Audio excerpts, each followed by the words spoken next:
Okay. All right, we are in session. Thank you all for coming. And thank you for braving a typhoon on a Friday afternoon to come and hear three very important guests to talk about some very important issues. And so thank you all for coming.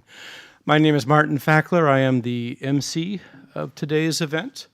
And we are going to be talking today about the history of the war and the contested issues and topics related to it. And of course, this is one of our events here at the club in conjunction with the 80th anniversary of the end of World War II, which is coming up now in 2 weeks.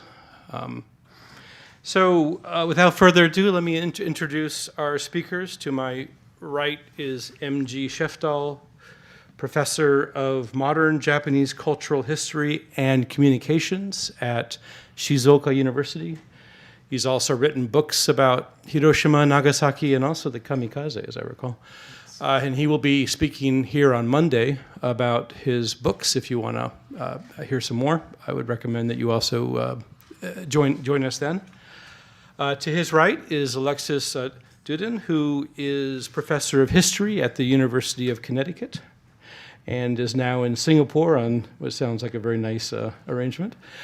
And then to her right is Koichi Nakano, who was until very recently at the Weatherhead Center at Harvard University and is now back in his position as Professor of Political Science at Sophia University here in Tokyo.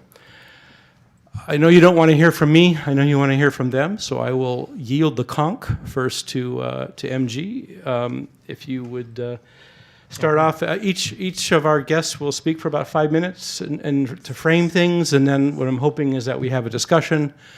And I hope you all ask questions, but let's let the folks in front do most of the talking if possible, but do raise any issues, and we do welcome questions. But first of all, let me let MG start us off with his opening remarks. Okay. Thank you, Martin, and thanks to everyone for being here today. It's a real honor to be up here with such renowned colleagues, Martin, and also the two people to my right, whom I'm delighted to be able to meet face-to-face at last after many years of knowing about you. And that said, I can only assume that the speaking order today has been determined by age. All right. Since 2001, I've been a full-time faculty member at Shizuoka University, where my research focuses on modern Japanese cultural history, particularly regarding the experiences of rank-and-file soldiers and civilians, and more recently children, during the Asia-Pacific War. All told, I've lived in Japan continuously for nearly 4 decades, and during this time I've watched with particular interest, both professional and personal, the evolution of the war's legacy in popular Japanese historical consciousness.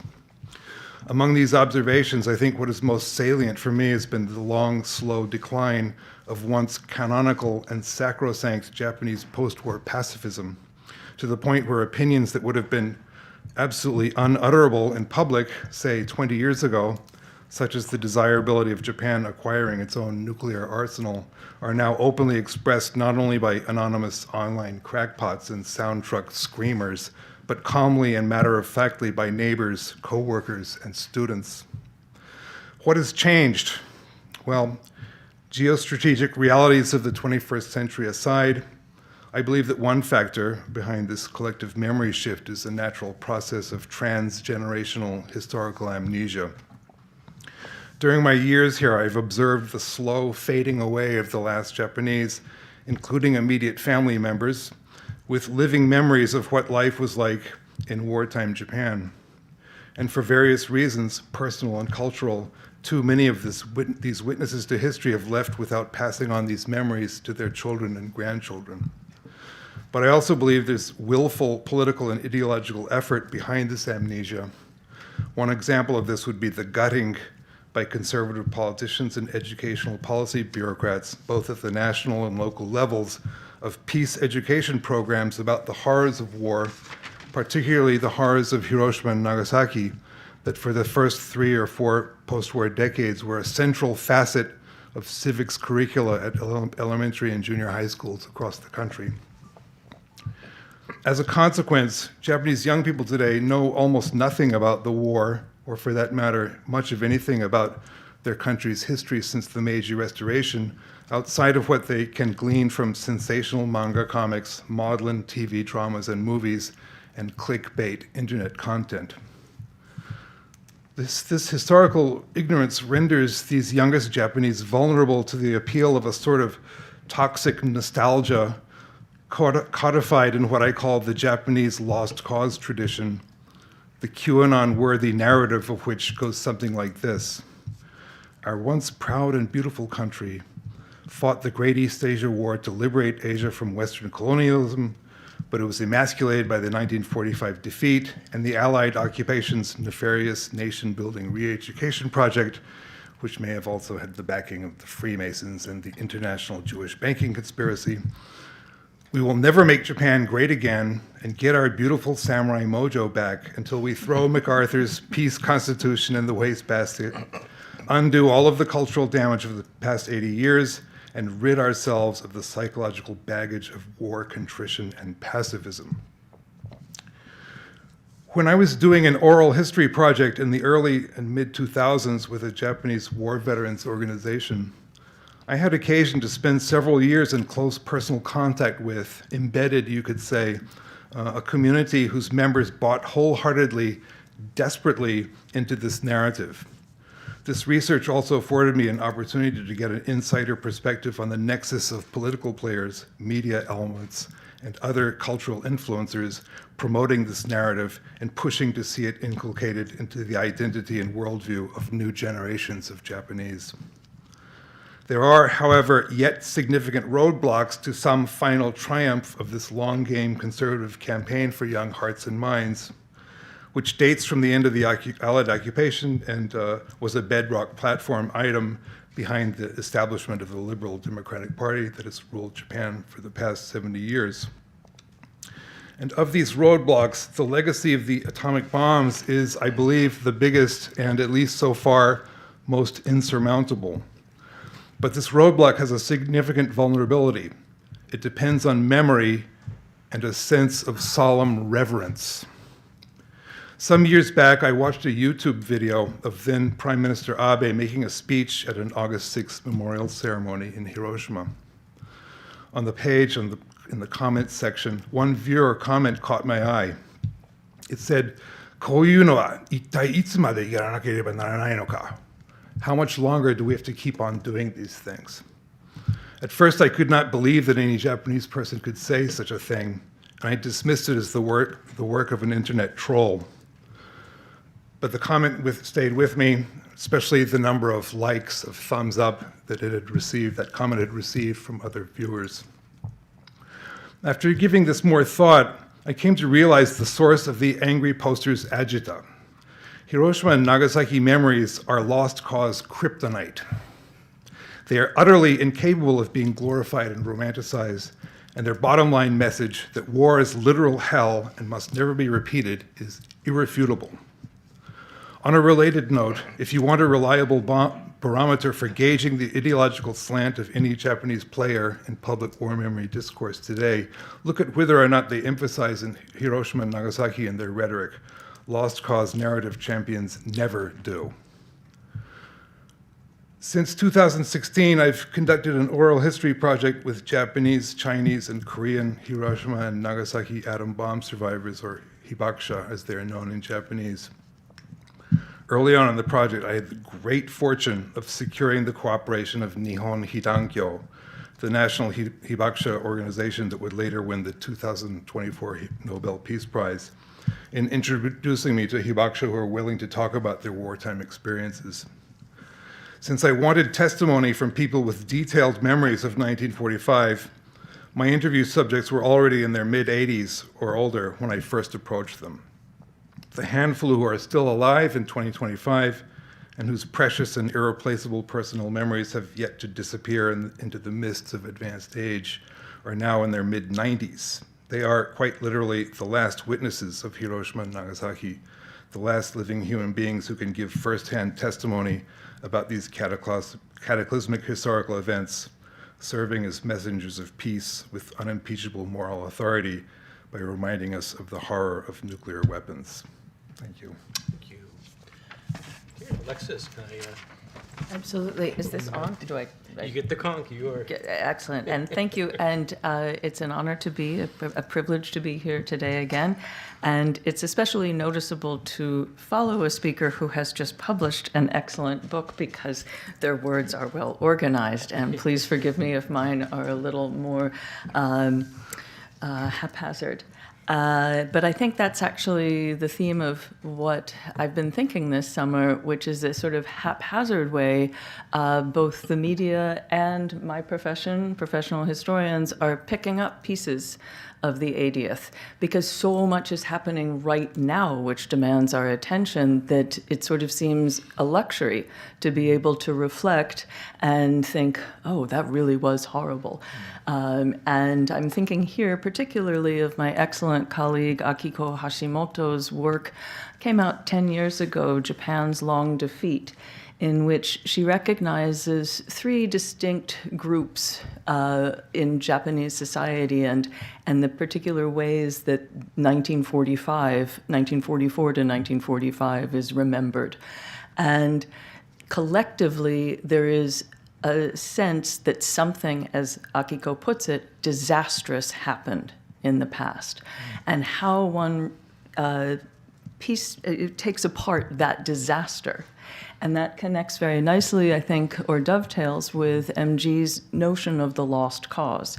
And here I need to be absolutely clear about my American citizenship, because obviously the leader of my country is a champion of the United States' lost cause, that is to say, the South that shall rise again. I am not a proud American when I say I come from I was born in a country and have citizenship in a country that was founded on the genocide of Native Americans and slavery.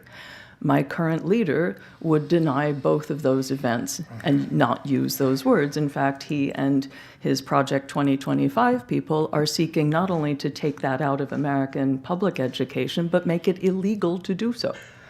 And so any comments I ever make about what I sense in Japanese society, and this is my 39th year in Japan, which gives me a little pause. I went to high school, Mitakoko. And, so I too have watched Japan change over time. And like all of you, regardless of your political stripes, we are aware that there is a rise of a group around the world that really doesn't care what happened in the past if it's not convenient to the story they want to tell today. And it's that piece picking of what makes us good. As MG pointed out, for some, mention of Hiroshima and Nagasaki is a non-starter, but to weaponize the Tokyo firebombing, which remains the single largest loss of human life in a one-off campaign in the history of humanity, is clarion. So history is not a question of pride in nationality. It's not a flag to wave. However, when people wrap themselves in their flag and claim to tell history, I cannot tell you the number of times that people say, how could you know Japanese history? As if when you're born, you know Japanese history. And you know what? Please be honest. Most people actually don't like studying history anywhere in the world. And I accept that. I didn't want to be a historian either. It just kind of happened. And I'm delighted that it happened, and I am delighted that it happened in Japan, which in my time here has been one of the most open societies in which to interrogate one of the greatest disasters in world history. And I have learned so much from my Japanese teachers here, both in all ways. And by teachers, I mean the dry cleaner, to the taxi driver, to the ichiban erai sensei. And I learn because Japanese historians are open to the past. Martin asked a question, what's the biggest shift in history debate? There really isn't much debate. There is a debate over whether you deny the past. And if you deny the past, unfortunately, in Japan, that has centered, and I'll try to be really fast and pass this baton to Koichi, but that centers still, I think, on three issues. In the 1990s, for those of us, all of us who are alive to remember that, Nanjing massacre was really the touchstone. It still was, it was a question of how Japanese are you? About what's your position on Nanjing? That's kind of gone away, although it's there, and we all know it's there, and that's the big ticket item, right?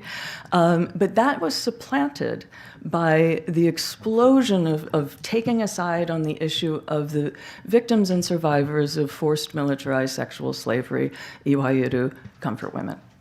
I am not a historian of the comfort women system. I am an analyst of how the comfort women existence and history is weaponized in politics today. And in this regard, I think it's important to, please look around, I am actually the only person who identifies as female in the room. And it's not because I know, it's not because I'm a woman that I feel any connection to this history. I am so fortunate in so many aspects of my life. But when the first survivor grabbed my arm in December 2000 at the Tokyo International Women's Tribunal and begged me to tell her story, and the victim actually happened to be Filipina, I thought I had a totally different reality going on. I've never wanted to be a journalist because I like dealing with dead people's words. And all of a sudden, a living person was asking me to narrate their history. And I had to step back and reflect on what that means. So that I have learned through my colleagues in Tokyo, the group Women's Active Museum, Watanabe Minasan, and her extremely important work, and also the work of Totsuka Etsuro, the international lawyer who, in 2006, found the document from 1936, which is the first demonstrated instance of how the Japanese government was legally involved. And it is the result of an incident that took place in 1932 when 15 young Japanese women were tricked into going by the Imperial Navy to Shanghai to work at the first comfort station, and the first victims were Japanese. They managed eventually to escape and get back to Japan. They sued the men who had tricked them, the 10 recruiters, and they won. The judge sided with them because it was against Japanese penal code. Forgive me, it's Article 211-B. I'm not good at that. I'm not a lawyer, but it's there. And Totsuka, in 2006, published a very important article which said the responsibility of all of us is not to learn whether this history happened. That's been demonstrated. But to learn why Japanese penal codes did not prevail in the colonial areas of the Japanese Empire. And so that's the work that I continue to do, and the work that is so much more vital to the future of all of us than mudslinging between Japan and Korea. Because this particular history is not a Japan versus Korea. This is an empire-wide phenomenon that began in Japan. And figuring that out and how the very few still living survivors use what happened to them to talk and to give hope to today's victims of militarized sexual slavery. And I'll end on this note before passing the microphone. The only reason Vladimir Putin was able to be declared a war criminal is because of his complicity in trafficking minor children across borders. He's not a war criminal for invading Ukraine. But the United Nations has declared militarized sexual slavery, especially the trafficking of minors across international borders, as a war crime and a crime against humanity. And that's what the survivors, together with their Japanese supporters, have been able to bring forward.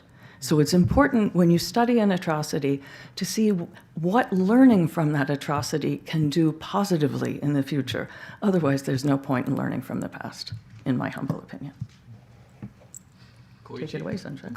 Or baton or microphone. Okay. Thank you so much. My name is Koichi Nakano. I teach politics at Sophia University, so I'm not a historian, and I kind of inevitably had to begin learning more about history and teaching about history because history became a contemporary issue. And that's been the case actually throughout my teaching career that started 25 years ago. But I noticed that each time as I revised my syllabus for the Japanese politics course, I end up sort of adding more at the front, even before the post-war period, because history has become more contemporary. And so that's something that I want to focus on in my brief introductory remarks, because I haven't really prepared anything. As a political scientist, as a sort of an observer of more contemporary political developments, I think we need to talk more about the relationship between historical revisionism and remilitarization of Japan, because it's obvious that the two are connected with one another. The right wing, the historical revisionists, of course, have always considered the demilitarization of Japan as a national humiliation and as an unjust punishment, the loss of sovereignty that continues to date. And of course, to that degree, that is connected to the revisionism from day one. And different understanding of history, if you want to be more charitable. On the other hand, though, of course, for a long time, the US was relatively happy not to heavily rearm Japan, and the West too, and of course the neighbors as well. But of course, with the onset of the Cold War, and then in the developments in the Cold War and the many wars that were fought in Asia, pressure on Japan mounted. Japan has been able to resist that until relatively recently, but of course with the coming of the end of the Cold War and the pressure on Japan, and of course the Japanese conservatives not just being passive, but actively utilizing the foreign pressure from the United States in particular to argue that, look, Japan has repented for long enough, now is the time to start rearm. We are going to fight for freedom and democracy. And we all know that that sounds very, very familiar. Because now, if you are there are working journalists from the West, I think a lot of you have bought into that idea that now it's a crisis of the West. Liberal democracy is in danger in Ukraine and elsewhere. Maybe Taiwan is going to be the next target. So Japan should take up arms and maybe even join NATO. So historical revisionism, as my two colleagues already mentioned, is not just, of course, taking place in Japan, but it's happening all over the world. And it's not just a sort of a inevitable process of natural loss of memory, amnesia, but it's actually highly, highly political. And the US and the West in general, too, are also very complicit in the process in that regard as well. And of course, you can't really think of Koizumi get away with the repeated visits to Yasukuni, for example, in the early 2000s, with the fact that the George W. Bush was fighting a war in Iraq, and Koizumi was one of the few leaders who was willing to go along. Of course, there's a real limitation back at the time for Japan, but sending troops to Samoa at the time when Germany or France were not joining in was a very valuable thing. And of course, more recently, Abe was the darling of the United States and the West in general. And Kishida thought that was good enough reason to have a state funeral, because it's true that Abe, in spite of all his historical revisionism, has been the most highly appraised leader of Japan in terms of rearming Japan and strengthening the alliance with the United States. And now, of course, today the issue, I guess, is that what happens when Trump is the president of the United States? Is America still fighting for liberty and democracy? Or is it just trying to, entrench and strengthen its hegemony? Just white supremacy. And but Japan, of course, I think that's the very reason why also that maybe we get the chance to discuss this in somewhat more detail, that in the upper house election that just took place, but also I think in the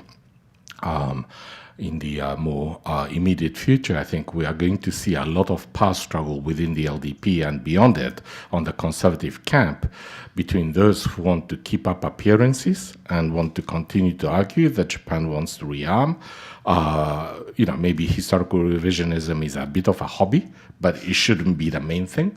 It shouldn't be so bad as to jeopardize the quasi-alliance relationship with South Korea that's being developed under the U.S. aegis, or overly offend China and give them a good excuse to be offended by indulging too much in historical revisionism. But also at the same time, some of the newer forces that are less constrained by these taboos, which might want to revive the more virulent and unrestrained form of historical revisionism that goes into really a fantasy land of their own. And so I think, maybe we get to talk about it too, but, the past struggle around Ishiba, is he going to survive, is he going to be kicked out, is obviously at least partially connected to that kind of past struggle. And but in either case, of course, rearmament is on the table. And of course, the left, the pacifism, which is, as MG said, is now apparently in terminal decline, at least as a political force. I do not think that it's completely dead in society. In fact, I've been relatively recently to Sweden, to Germany, and some other countries that have had their own pacifist tradition. I think Japanese pacifism is actually stronger. Maybe because Japan is not under direct threat of Russia. But, nevertheless, as a political force, the pacifist left has never been this weak in post-war Japanese politics. And there is a real kind of disconnect with the civil society views on this. And so we're going to see a lot of issues in relation to that as well. Thank you. Thank you. I just wondered real quickly if I could ask each of you really briefly. Right now, what is the World War II history issue that you think is the most salient? You mentioned comfort women, which has been around for a few decades, Nanjing in the 90s, where we are today, right, with Sanseito and all these various things happening. Just really briefly, what do you think is the hot button issue now?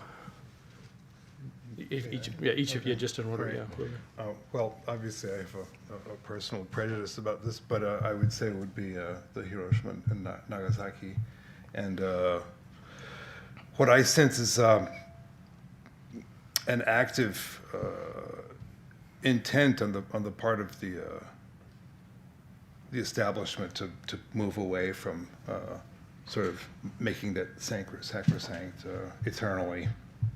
Not to talk about it, do you right. think? Or? Yeah. Yeah, okay. Yeah. I wish I could take credit for it. As John Dower wrote, what do you tell the dead when you lose? And I think that you can pick one event and spin it in every way, but I still think that that's where the lost cause fits in.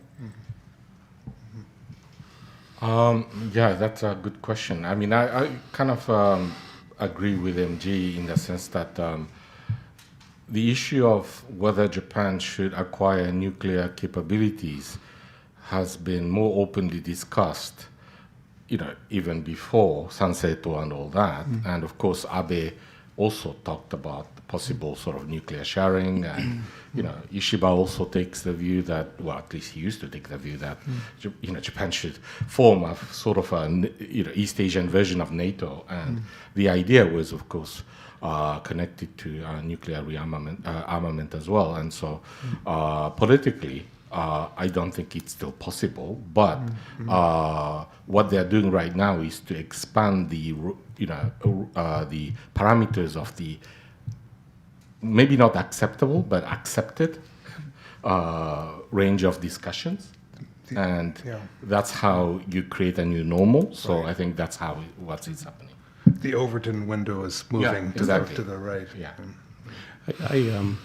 This term "lost cause" has come up. I'm from Georgia, and I know very well the War of Northern Aggression, and we have Confederate cemeteries everywhere, and we fly little Confederate flags, and how the war dead. How do we can talk about the cause, but we can also talk about the actual people who died. Japan lost 2.5 million people, half of whom are still lost somewhere out in the Pacific. And can we separate those? How do we talk about the dead and the war without necessarily talking about the meaning of the, can we separate those two? How do we do that? MG, you were talking about kind of the regular soldiers, right? These were right. A lot of these guys had nothing to do with the decisions, Yeah. right? I just wonder how you would parse that. Well, as you were formulating that point, the word that immediately popped into my head, and that I'm almost afraid to utter here because it's such a taboo in Japanese war memory discussion, is the word inujini.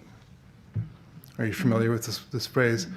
Inujini means to die like a dog. It's the literal translation of it, and it means to have sacrificed your life for nothing, right? So when you're memorializing, all right, let me backtrack that a little bit. When a culture loses a military contest in which it is gambled everything, all the forces all the resources at its disposal. When the war is lost, for a certain period of time, the culture is in danger of collapse. And Japan may have come close to that, perhaps, during the occupation. And one of the triage, the cultural triage tasks that must be attended to is how do we explain why those soldiers died, and in the case of Japan also civilians, when the war turned out for naught, we lost, and we're now under occupation. And I'm not saying this in any way to defend the lost cause, either in Japan or in Georgia and in the former Confederate States, but as someone who is also descended from Confederates on both sides of my family, having heard the stories from my grandmothers, it's psychologically impossible for a bereaved family to accept that the state to which they still owe their allegiance and their loyalty killed their family member for no reason. I mean, it's psychologically impossible. So they have to come up with these fantasies, these myths, that can allow them to eliminate as much as is possible the cognitive dissonance to which they're subjected for having to continue living in the state that murdered their family members.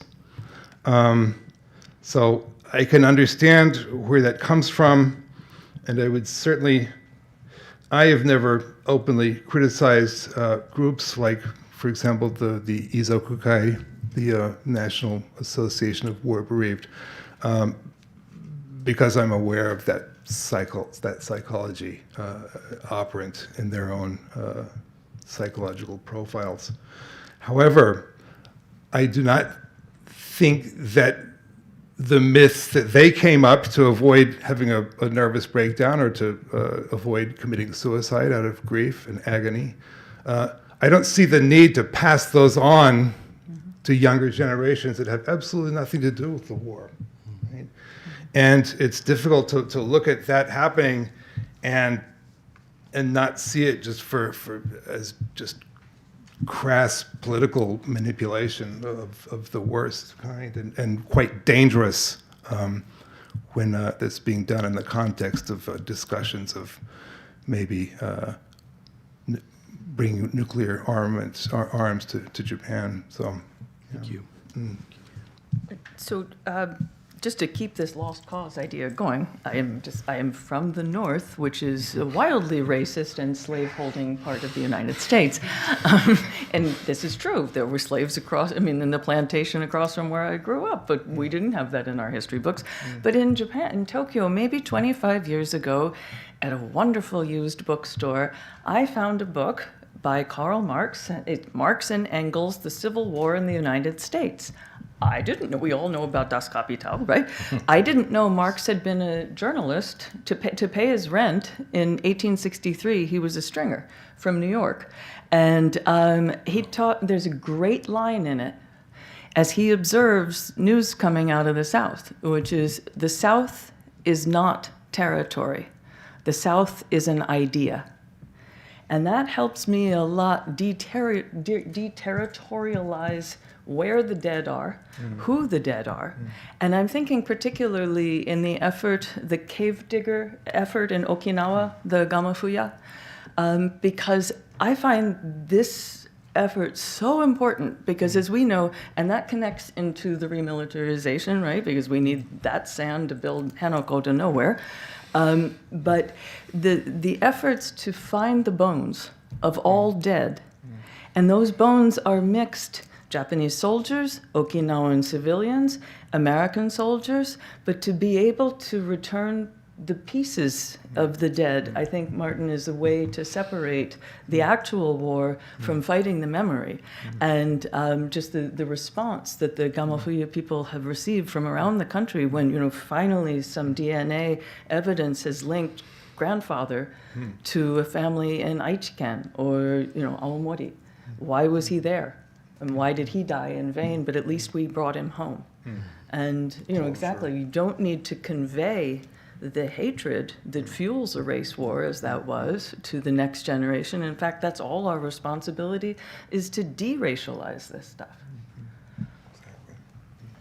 Yeah, I think in terms of Japan and, what MG said in terms of Inujini dying in vain, like a dog, I think on the one hand, of course, in Japan, as is very famous in relation to the epitaph in Hiroshima, the subject is missing. And so the agency of who persecuted the war and who's responsible is missing. And so Japanese pacifism has been traditionally quite strong, but in a way that narrates the war as if it was a natural disaster in which everybody suffered. We were all hungry and it was horrible.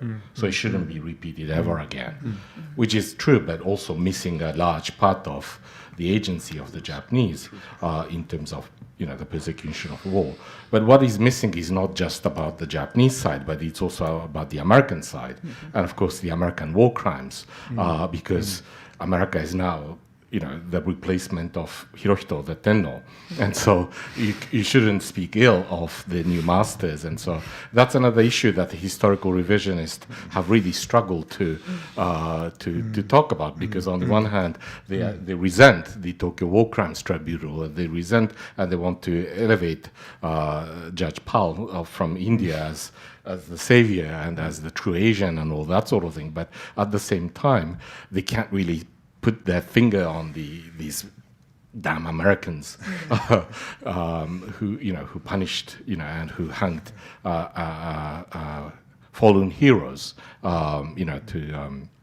Wanami and so I think there is that issue that has been quite long-standing. But one last point that I want to talk about is also that I was born in 1970, so it's way past the end of the war. But I still remember growing up seeing in Shinjuku, for example, veterans begging with amputated legs and limbs, and so I think this is something that to think about. That of course, with the passage of time, we don't know, but it's not like in 1945 the war ended and everything was over. The suffering continues and the trauma continues and the visible sign of traumas continues. And, when you think about it, the Japanese animation back at the time when, the kind of animation I watched growing up were full of main characters who were orphans for no particular good reason. But that reflected, of course, in the popular culture, the fact that it was a tragic setting that was relatable.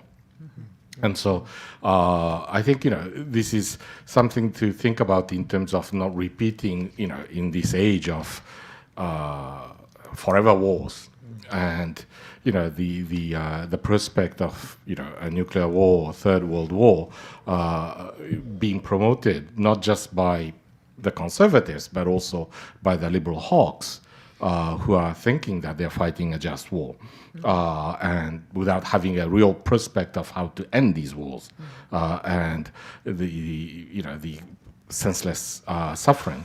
I think we do need to give pacifism a serious chance, and we don't have to have survived the war to be able to do that.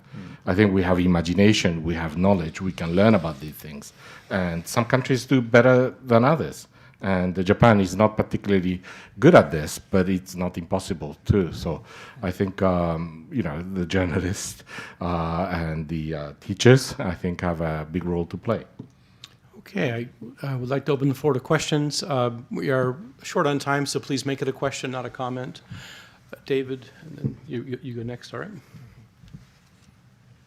I grab your mic, Mike? That's a bit short for me. You don't want to hunker down there?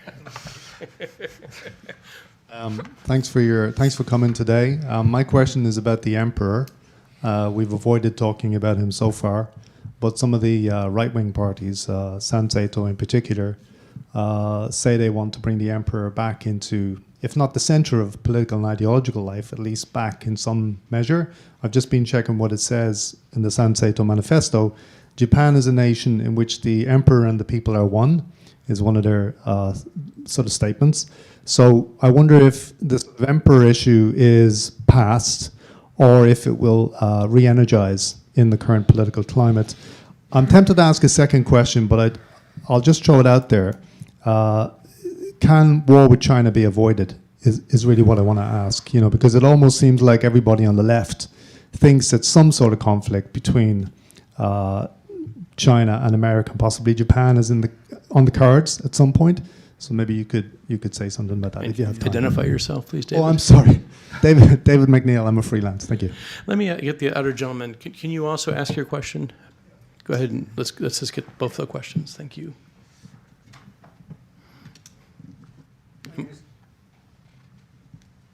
My name is Takuya Nishimura, freelance. 1 month ago, U.S. President Donald Trump compared the U.S. strike on Iran with the atomic bombing on Hiroshima and Nagasaki. And I think that represented a fact that the number of people in the United States still believes in that the atomic bombing on Hiroshima and Nagasaki contributed to ending the war. So, and that kind of perception is totally different from the ones in the Japanese hold. So, why do you think that this kind of perception gap still exists between the United States and Japan, which is the closest ally? And how can we overcome that? Thank you very much. Thank you. Okay, good questions. Okay. Right. Thank you. Yes, I remember when our dear leader made those remarks, and what I find really terrifying about that is the evidence of a mentality at literally the highest levels of American decision making that nuclear weapons are still on the table as a potential solution to a problem that presents itself. Right? If we can't do anything else, we can wipe it out with a nuclear weapon. And in my opinion, that's just incredibly dangerous and irresponsible. The whole mutual assured destruction, insane stability that prevailed during the Cold War was predicated on the mutually accepted idea that these weapons can never be used again, right? But when the American president says something like that and brings up what he feels is a historical example of bombs being used, nuclear weapons being used to solve a problem, right? Again, to repeat myself, that suggests that in his mind, that's still an option to use in the future in some other sticky problem that he wants to get rid of quickly.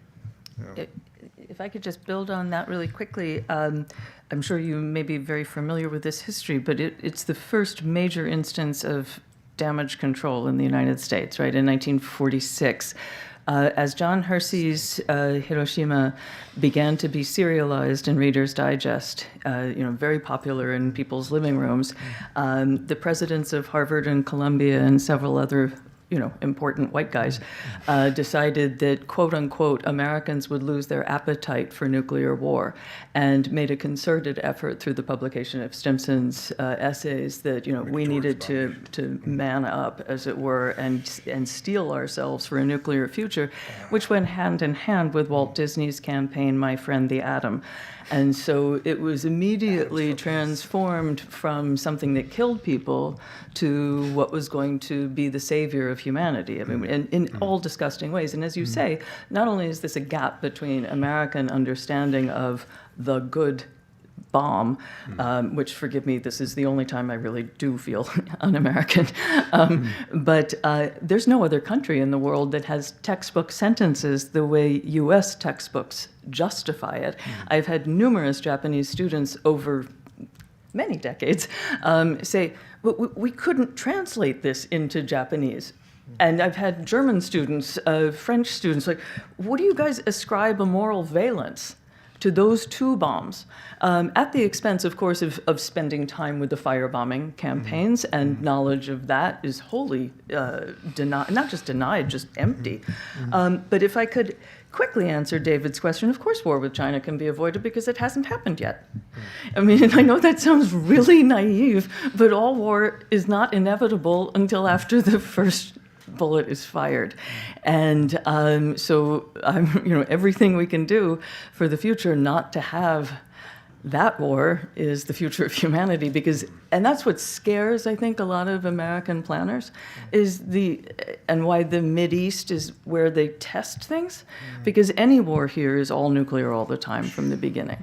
And so I think that there's that, and I'll be really quick on the Sanseito's definition of the emperor is exactly the same words as the 2012 LDP constitutional proposal, which is not a proposal for revision, it's an entirely new constitution, which would repurpose the definition of emperor, as well as the redefinition of women and education and the meaning of being Japanese. So I'm not seeing that happening really soon. I think the bigger debate is whether a woman could be emperor.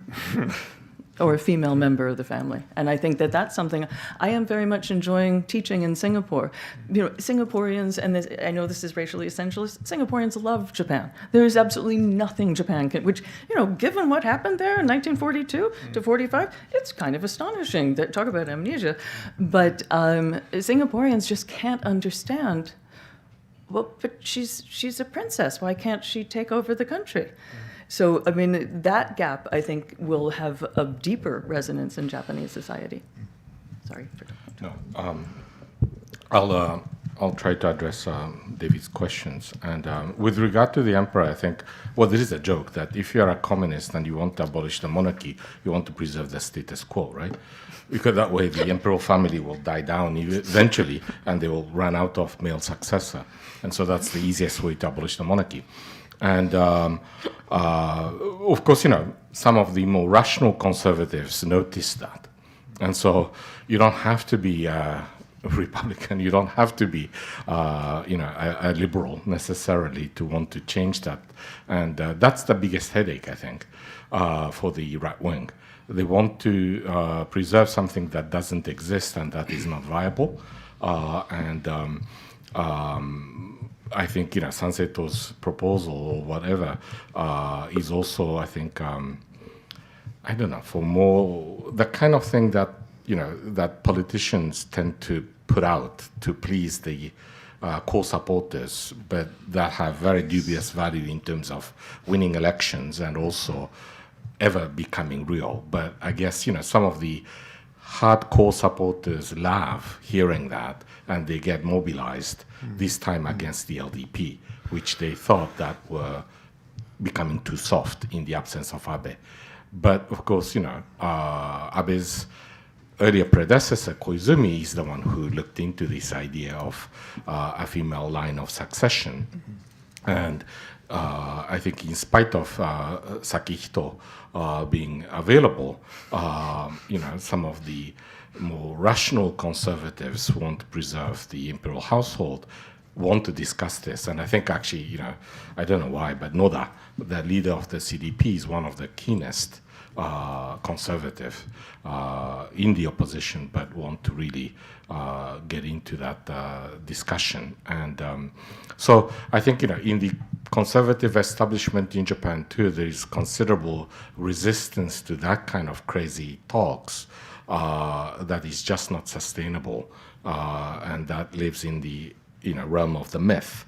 And they want to normalize Japanese monarchy, to bring it to a soft landing, as it were, and to turn into a more kind of European style of monarchy, as you find in, I don't know whether British monarchy is normal, but, maybe abundant share of scandals and so forth. But, it's still there. And, it's kind of enjoying a boost maybe again, I don't know. But in general, I think that's the strategy. So I don't think it's going to go very far. In fact, the imperial household members, obviously, as we noticed, are more liberal and more comfortable in the post-war constitutional setting than the more right-wing leaders in Japanese politics these days. And that was obvious with Abe.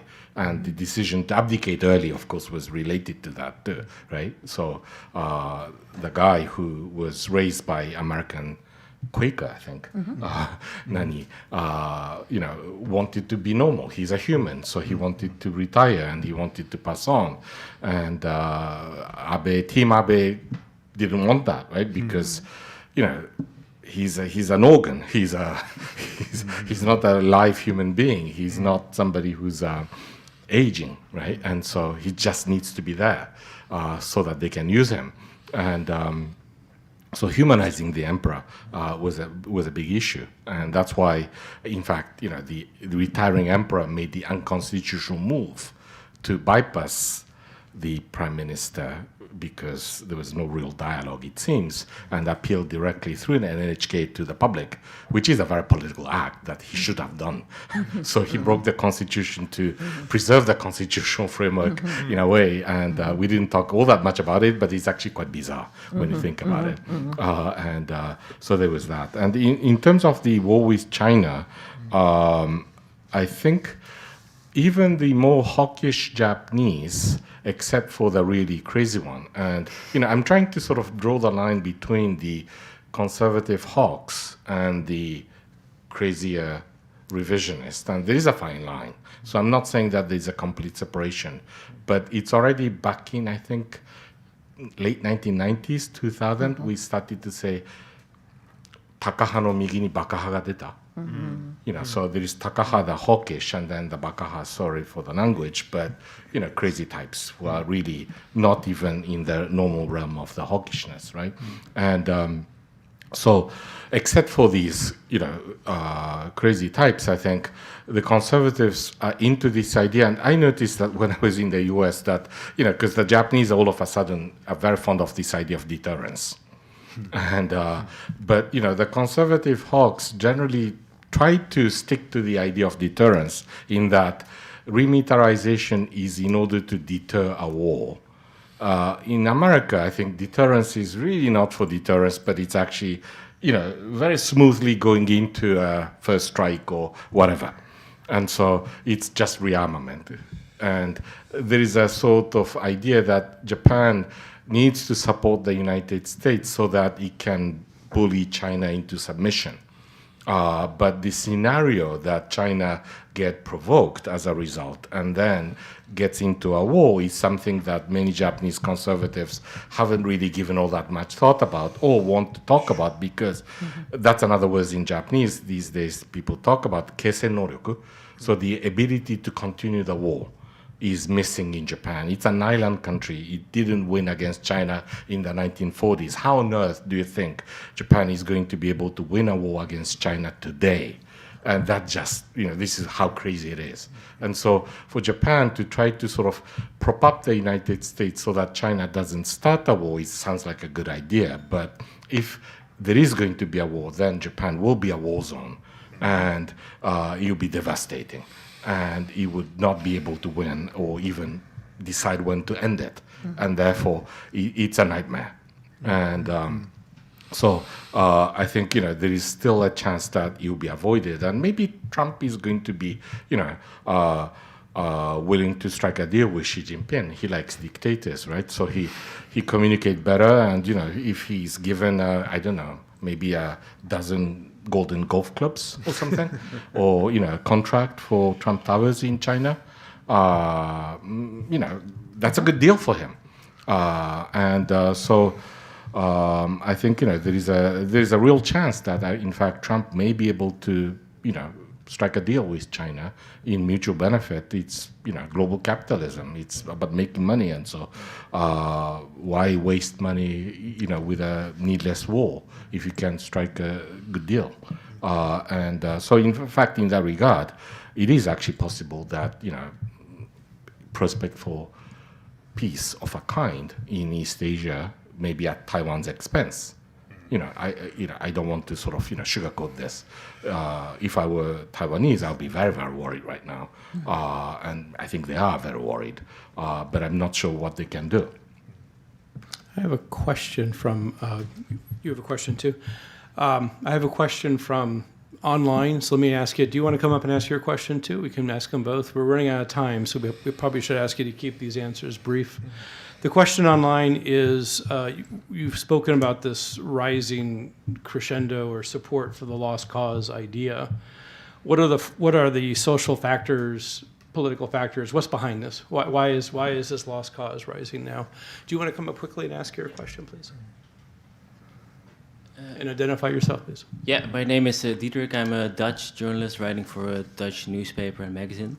I had a quick question about pacifism, because also in the Netherlands we used to have a big pacifist movement, but it evaporated probably because of a distance towards the war, but also what happened with Russia. And you mentioned that you think it's stronger in Japan, pacifism. At the same time, we just discussed the possible war with China, and we also discussed the distance towards the Second World War. Why do you think it's stronger here? Can we have one minute each, and then we have to call it quits because. I think that was Koichi's point, wasn't it, about the Just go. pacifism? Okay. That's fine. If it just Okay. yeah, if you do 60 seconds. Well, about pacifism, I think it's really to do with the, elderly, but also the, peace education, the legacy of it. It's now 10 years ago, but there was a protest against the lifting of the ban on collective self-defense. And of course, today it's very quiet, but I'm still in touch with the youth, and they're active. It's not like they disappeared. I think it's maybe dormant or harder to see, but it's actually there. And I think the idea that people are actually going to take weapons, and maybe it's also to do with the fact that the Japanese people tend to be more skeptical or non-committed to this idea of freedom and democracy. I think a lot of Japanese would, even liberal people, actually me too, I'll think that peace is more important. Just don't kill each other based on these ideals that you think is so great. But that was just justified Western imperialism. That justified all kinds of atrocities in the past, and we know it.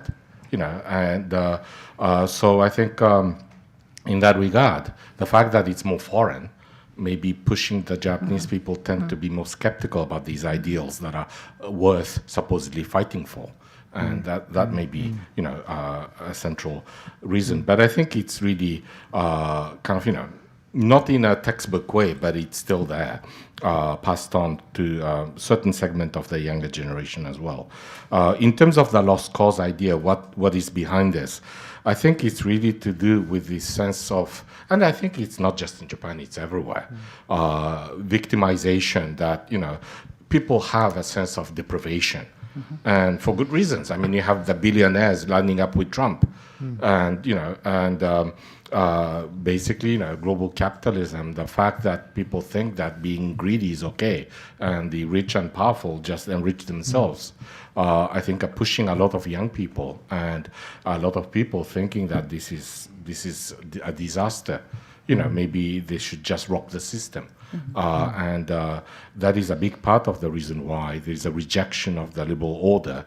And I think the liberals have a lot of soul-searching to do.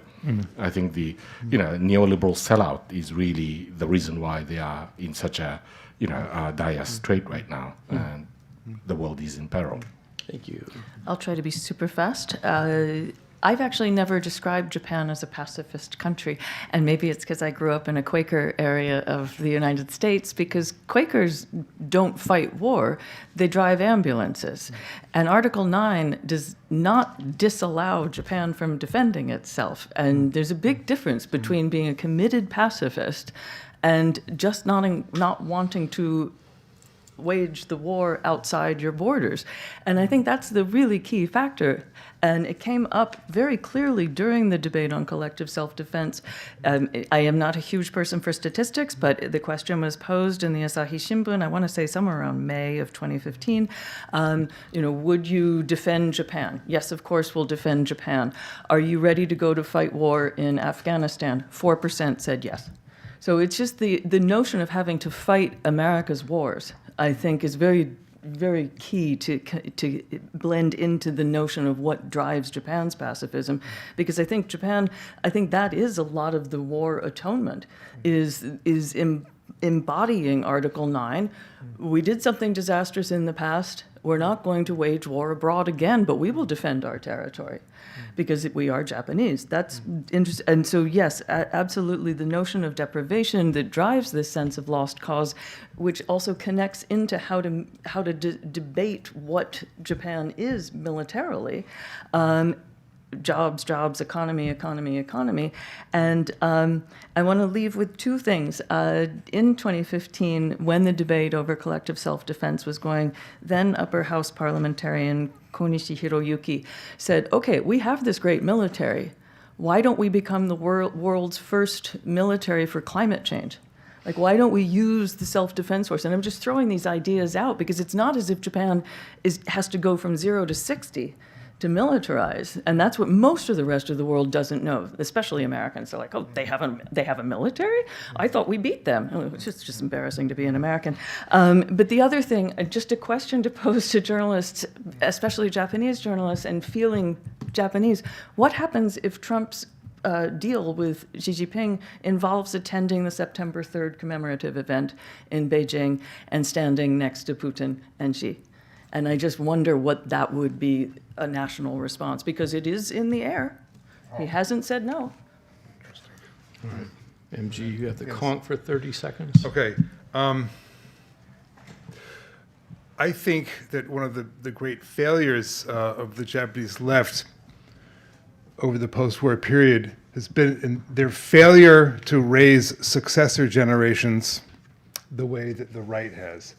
Another failure has also been to come up with a more compelling narrative, a narrative that would be more compelling to young people about why their cause is just and noble, than, well, let's stand around in a circle and play guitars and sing Senso Shiranai Kodomodachi, right? While the right has, Japan has lost its honor, your generation can be the ones that get it back, flashing all these images of samurai and toko and kamikaze pilots. It makes for much more exciting manga content, that's for sure. Mm-hmm. And I don't know how the left counters that, but they'd better come up with something. And so on. Okay. We have run out of time, and I see that the FCCJ staff are on my case. Very quickly, I am going to say thank you to all three with a 1-year honorary membership to the club. So you are welcome to come and join us and talk in more detail about these things over drinks or our lovely meals. So MG, thank you very much for coming. Thank you. Alexis, thank you very much for coming. Koichi? Thank you very much for coming. And thank you all for coming, and that is wraps up our event. Thank you.